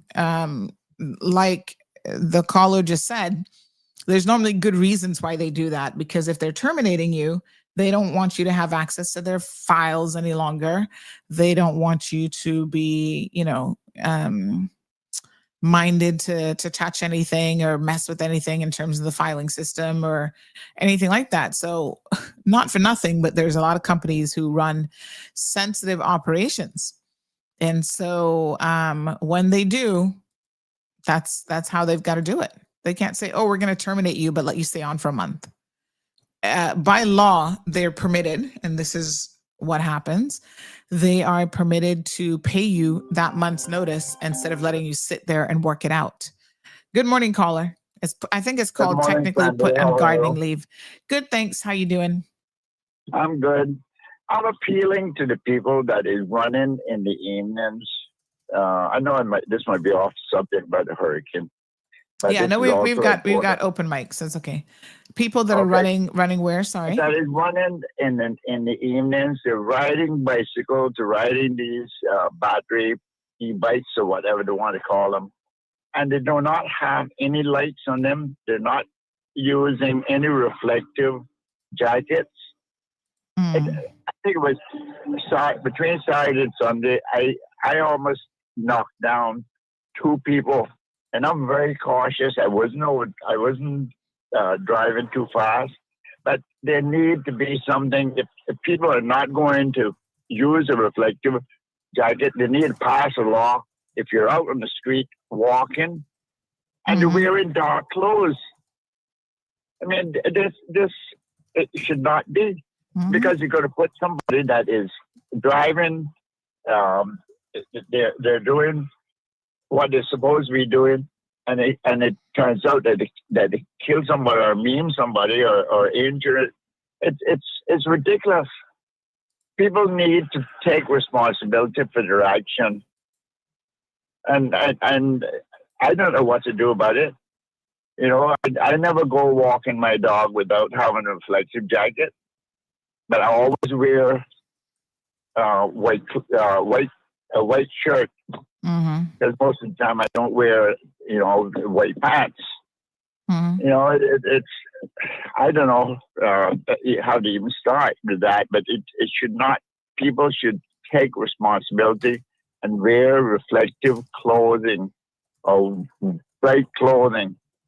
If they're going to go running in the nights, or they're going to ride a bicycle or anything, they need to be able to be safe on the road. Yeah, I mean, you would hope that these individuals, take it upon themselves to think about their own safety. You know what I'm saying? Yeah. But it's unfortunate that a lot of people don't. It's not only me that this happens to. I was scared. I had to stop my car. I was so close to hitting that person. And it was right on Bushtree Hill Road. It had on dark clothes, and how it must have been God's mercy that I didn't hit him. I had to pull off the road and stop and get my thoughts together. Yeah. People don't realize how dangerous it is to be walking their dogs. And I'm appealing to people that walking their dogs, get off of the phone and the walk with your dog. Anyway, thank you so much, darling. I appreciate it. All right, take care. Yes, sir. Appreciate it very much. Yes, I mean, common sense should prevail. Come on, folks. Do better. Do better. It's always a good idea to make sure that you're very, very visible when you're walking. Marjorie says, I agree with Mr. Dexter. I see it too. Whether you're walking on a bicycle, on a motorbike, make sure that you stand out. Yeah, you don't want to be the one that is all dressed in black when it's already dark outside. Nobody can see you. So come on, folks, get yourself together now. All right. Let me see here now.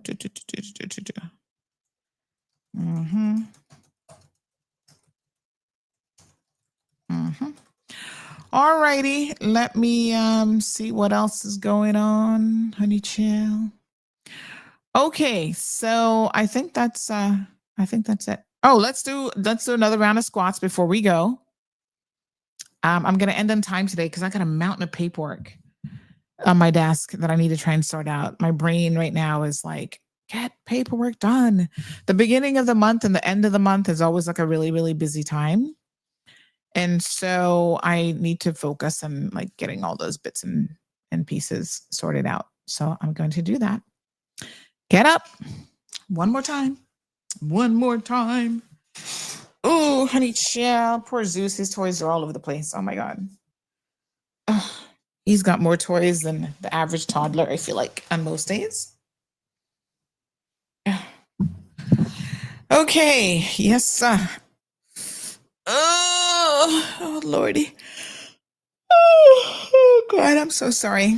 Feels like it's going to be a lazy day today. What's the weather looking like?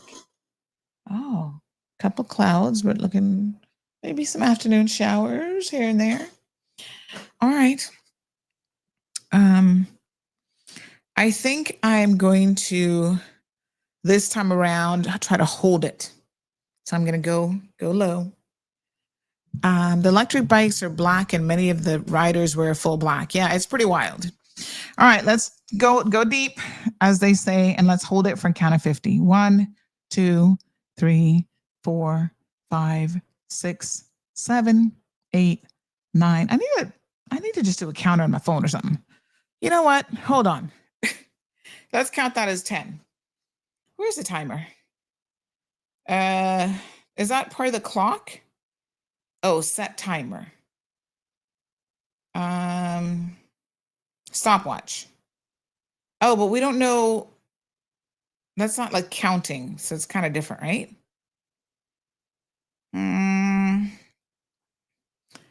Is it like 50? Well, how would we figure that out in time? We should do a stopwatch or a timer. I think a stopwatch probably makes more sense. So let's hold it for, you have to decide in a certain amount of time. So let's hold it for a minute. I think would be like almost like a 50 count.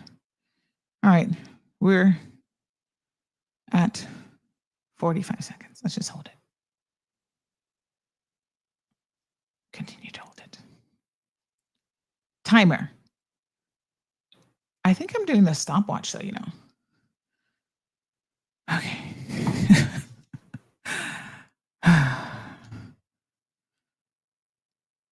No, I'm doing the stopwatch. But how long? Same thing, really. It's just reverse. Okay, I'm going to hold it for a minute and 30. Yes. Oh my God. I feel like that's more than a 50 though. Oh God. No. 125. Okay, I'm coming up. Oh God. I couldn't hold it for the minute and a half. That was more. Oh my goodness. Pushing through. All right. Goody. So I'm gonna actually stand up and do some work here in a second. I'm gonna raise. I have a standing desk piece here, so I can raise it up. And that's what I'm gonna do. Oh, honey child. All right. So okay, so yes. Smiley Too Cute back years ago, Fortis Credit Suisse tried that ish. However, they accomplished that crap with a few during the redundant phase. Yeah, a lot of them will actually do it that way. Like I said, if you're a company, you'll understand why that makes sense. The only legal thing that they have to do is they have to pay you out for your notice period.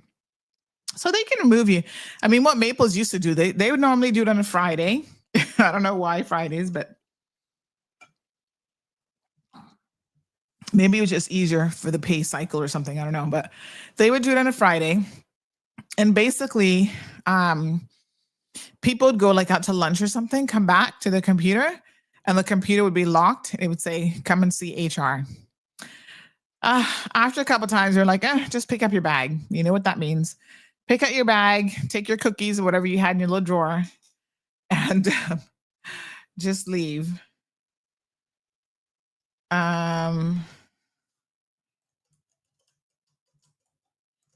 These people are confusing me here, messaging me.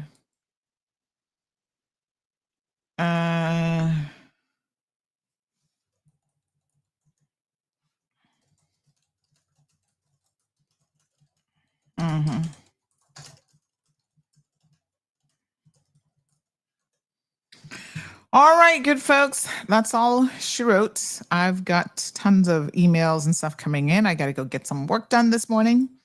So wishing all of you a absolutely gorgeous and beautiful day.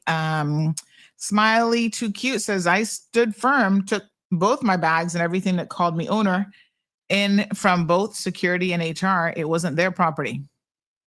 I mean, yeah, you take your stuff, obviously. I don't think most of them trying to keep your stuff. They're just like, you ain't gonna be working at that desk anymore. But you know, it is what it is. All right, good folks. Mañana, Tuesday, tune in early. Hope you guys have a fantastic day. Yeah. Okay. That's all she wrote. If you guys need me, you know how to reach me. WhatsApp is always the best method. Until mañana, have a beautiful, super productive day. Take care. Thank you for tuning in to another episode of The Cold Hard Truth on Bobo 89.1 FM.